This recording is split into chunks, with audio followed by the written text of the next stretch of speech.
CNN 10, I'm Carl Azus. Thank you for watching today. Last year, the United Nations found that 1% of the aid that it was sending to the nation of Yemen had gone missing. But a CNN undercover investigation indicates the problem could be far bigger. Since 2004, a militant group called the Houthis has been fighting the Yemeni government. The Middle Eastern country's civil war heated up in 2015, and the UN says at least 7,000 civilians have been killed since then, with thousands more injured, though estimates from other international groups say the actual death toll is many times that. Because of war, disease, and widespread poverty, aid workers say 80% of Yemenis are in need of help and protection. The UN considers Yemen to be the site of the world's largest humanitarian crisis. But even as civilians suffer, there appears to be no end in sight for the fighting. The Houthi rebels are part of a Shiite Muslim minority in a country that's mostly Sunni Muslim. That's significant because this war goes beyond Yemen's borders. The nation of Iran, whose population is mostly Shiite Muslim, is supporting the Houthi rebels who are fighting Yemen's government. The nation of Saudi Arabia, whose population is mostly Sunni Muslim, supports Yemen's government. Saudi Arabia has led a coalition of several countries in a military campaign against the Houthis. Now, there are signs that in Yemen, where millions of people are starving, food may have become a weapon. This is warrior country, an ancient land that seems designed for conflict, and now Yemen is being torn apart again. The UN says it's one step away from famine because of war. But on a 4,000-kilometer journey through the worst-hit areas, we found innocent people brought close to death by a rebel Houthi government that's manipulating aid, while UN officials try to stop them. We found evidence of this throughout northern Yemen, first in Bani Qais, 5 hours' drive from the capital. How are you surviving for food? How do you get food? My husband goes to work. He gets 500 or 1,000 riyals, and he buys food for us and goes home. But there is no money for clothes, diapers for the children, or medicine. Why do you think you're not getting aid here? Why are people not getting help? They don't reach us here. They used to give us grains and flour, but then they refuse to give it to anyone. They don't give us anything. Already dirt poor, people here relied on UN handouts. But they stopped when the World Food Programme discovered that supplies were going missing. So in this village, there's some malnutrition, and people are saying that they're not getting any aid. Why is that? They used to give parents a bag of grains, oil, and other stuff every month. This stopped 2 months ago. We don't know why.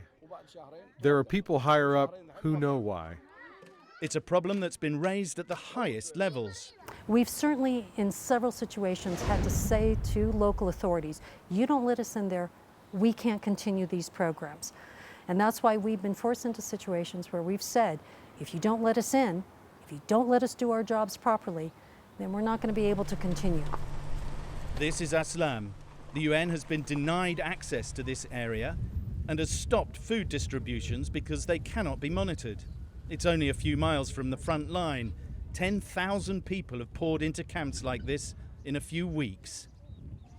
They're victims of a war being waged by a Saudi-led coalition armed by the US and others against the Iranian-backed Houthi rebels. Assalamu alaikum. What we have, we scrounge from others. And when we get our rations from the World Food Programme, I give back people what I owe. But we haven't had anything from the World Food Programme for 2 months. We have nothing now.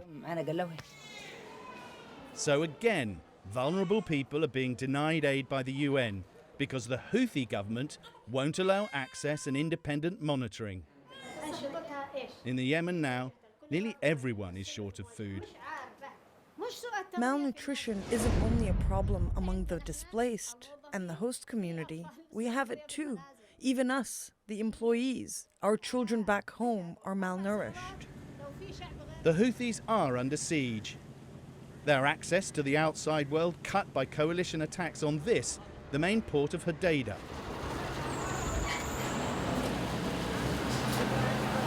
Since the Saudi-led coalition imposed a blockade on this port and attacked it from the air, It's done about $800 million worth of damage. It's halved the amount of food and other materials coming into the port, and it's destroyed about 60% of its capacity. The idea, of course, is to try to strangle the capacity of the Houthi regime to survive. The irony, of course, is from the Houthi perspective, a control over a limited amount of supply, particularly when it comes to food, means you have control over everything. The Houthis have now relinquished control over the port, but their control over aid distribution remains absolute. In the capital, Sana'a, the Houthi government denies this. Essentially, they're saying that you're very controlling and that you're using this to win friends politically around the country, using foreign aid to win friends, to win political influence. What you said can be described as inaccurate.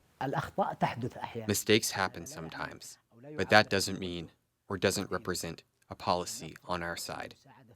We are happy with whatever aid reaches citizens, because these citizens are our strength and support. They are our capital in this war. But here, aid officials insist that food has been weaponized. Without free food from the outside world, the Houthi government would struggle to survive. The UN plans to feed 12 million this year, mostly in the Houthi areas. Are you not worried that by being here you could be prolonging the war? Certainly humanitarians are not political. We're here to keep people alive. The responsibility for ending the conflict is in the hands of the people who are driving that conflict. 10-second trivia. Unmixable ingredients like oil and water can be blended and held together by what? Hydrogenation, emulsifiers, lactose, or pasteurization? Emulsifiers help keep food mixes together when and after they're processed.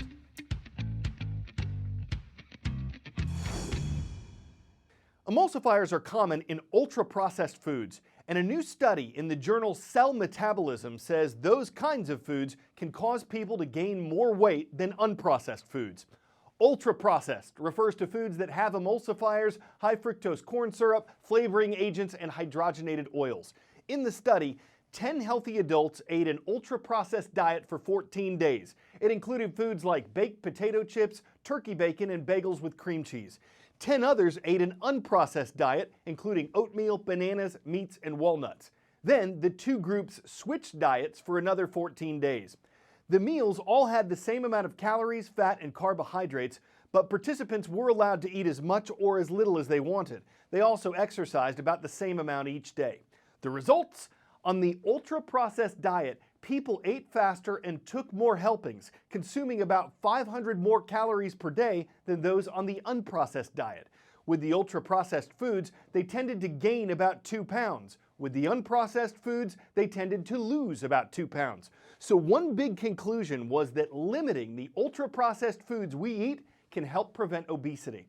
But that's not always easy. Researchers say it takes less time to prepare the ultra-processed foods, and they cost less. A week of processed meals was estimated to be around $106. A week of more natural meals, $151.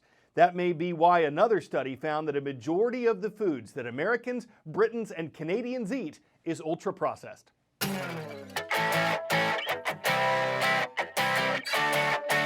This is the kind of giant bear you wouldn't mind stumbling on, but honestly, what would you do with it? It's not going to fit in your room, it may not fit in your house.